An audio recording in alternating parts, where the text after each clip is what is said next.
Mayong adlaw kanatong tanan. Kini si Father Francis Manugas, ang Parochial Vicar sa San Roque Parish, Lipata, Minglanilla, Cebu. Mga igsuon, ang atong parokya, pinangaluhan sa tungkura nga si Father Wendell Balboyna, ni pahigayon ni ining gitawag og Catechesis 2021. Lahi kini sa mga naandan nga mga catechesis sa panahon sa Flores de Mayo. Diin physical kini nga gihimo sa mga katekista ngadto sa mga bata sa tagsa-tagsa nila ka mga kapilya nga sakop sa atong parokya. Apan kining maong Catechesis 2021 ipahigayon pinaagi sa online aron malikayan ang panagtapok ug malikayan ang pagkuyanap sa COVID-19. O pinaagi ni ining online catechesis makapakuyanap kami sa mga pagtulunan sa simbahan Katoliko. Ilabi na karon nga nagsaulog kita sa ika-500 ka tuig sa atong pagkakristiyano. Sa mga nangagi nga mga catechesis sa wala pa ang COVID-19, ang mga bata lamang ang mga recipients sa mga pagtulunan sa simbahan.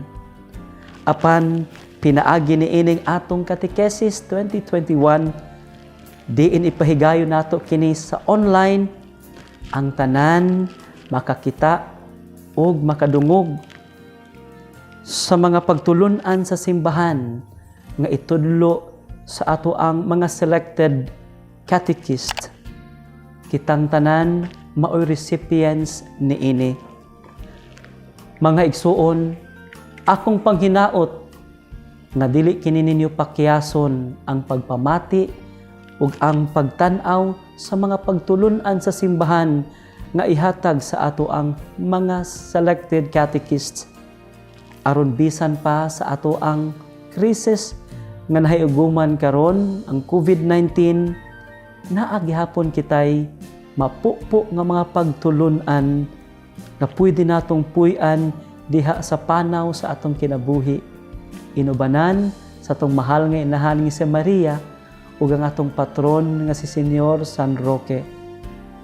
Ug ako sa ngalan sa tungkura nga si Father Wendell Balboyna, mapasalamaton kaayo sa mga tawo nga naglihok niini, nagpasayo niini alang kanato. Kini mao sila si Reverend Gio, si Brad Charlie, si Brad Paulo, si Brad Justin, si Brad Arken, si Brad Kyle, ug sa tanang mga madre nga nasakop sa ato ang parokya ug uban pa. Kaninyong tanan, daghan kayong salamat. God bless us all.